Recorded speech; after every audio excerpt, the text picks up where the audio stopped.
Prepare for battle.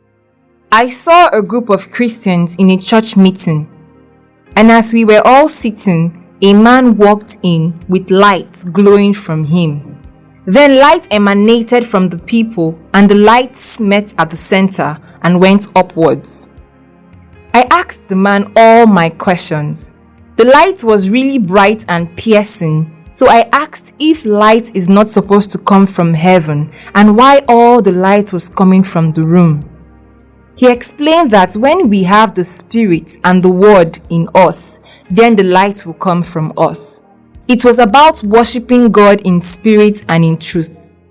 Then he said, "Come and I will show you." He took me to an area that only had a rough wall and showed me another kind of light, and it was coming from a cooking tripod. The people were like the wood in the fire.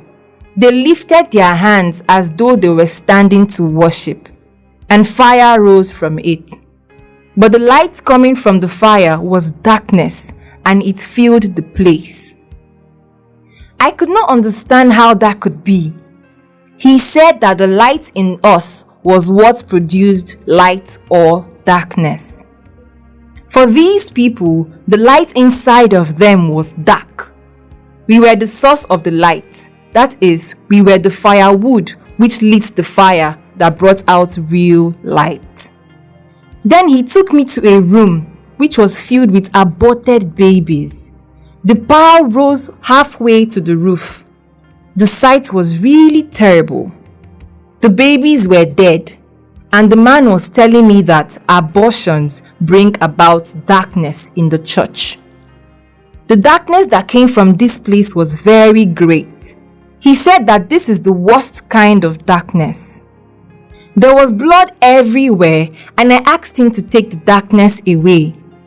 He said he could, but to do that, he would have to stay inside of us. Finally, he took me to a room filled with darkness and ropes, and he said the ropes represented lies that bind people. The ropes were another source of darkness. He took me away, and then I saw men in purple robes being stripped. The men were church leaders who were being stripped of their authority. Before then, I had seen some of them bound in lies. Ropes were tied around their legs and hands. I saw one in particular. He was in his room unhappy. He was being tormented by the lies. I asked him to tell the truth, but he couldn't because of pride and the fear of man. He said he would not because of what he would lose if he spoke the truth. He was scared of what others would say about him. Then I saw the setting of a battle. I saw armed men dressed in black military SWAT type gear with rifles. They had determination on their faces. They looked ready to fight. I thought to myself, "Oh no, trouble comes on the earth." They walked past in batches, and I was scared by what the presence of these men implied. The man told me that these men were not as dangerous as the little children who were to come after them. Then I saw children with fiery swords. They were calm, and the man told me that these boys were the ones being prepared to fight the end time battles. On the other side was the army of darkness. I saw that the dark army had children who were also prepared to fight the battle. The army of the Lord was dressed in white. They were firm, quiet, unmoved, and when they opened their mouth, fire came forth from it, and the army of darkness started running away from them. The army of darkness didn't fight back at all. Again, I saw fire blazing out of the children's mouth as they spoke the words of God.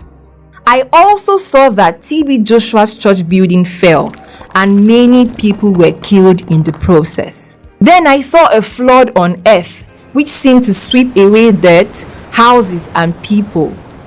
Many lost their lives, and I cried, "Lord, so many lives?"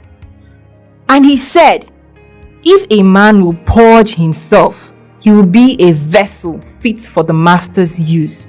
While we were sitting down in the church meeting, I saw angels taking notes and walking about. Then I also saw demons hovering in the air outside, listening intently on what was being taught, and I asked why they were there. The angel answered, "They need your words so that they can fight against you all." I understood that they will use any disobedience to what we heard against us. Also, every new thing learnt were additional weapons in a Christian's arsenal, and the enemy wanted to develop countermeasures, so they spied on our meetings. I heard the Lord say He would reward each one according to their deeds.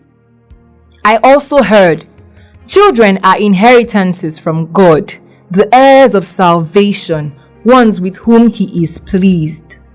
Sister M.O., 22nd February 2017. Copyright Gam Watch. Scriptures. Matthew 5 verse 14 to 15. You are the light of the world. A city set on a hill cannot be hidden, nor do people light a lamp and put it under a basket, but on a stand, and it gives light to all in the house. Luke 11 verse 34 to 35. Your eye is the lamp of your body. When your eye is healthy, your whole body is full of light. But when it is bad, your body is full of darkness. Therefore, be careful lest the light in you be darkness. Psalm 8 verse 2. Out of the mouth of babes and unweaned infants, you have established strength because of your foes, that you might silence the enemies and the avengers. Also see Psalm 127 verse 3 to 5. Matthew 18 verse 4.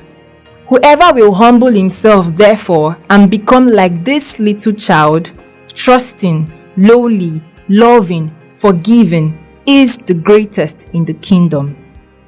And the Lord utters His voice before His army, for His host is very great, and they are strong and powerful who execute God's words. For the day of the Lord is great and very terrible, and who can endure it? Joel 2 verse 14.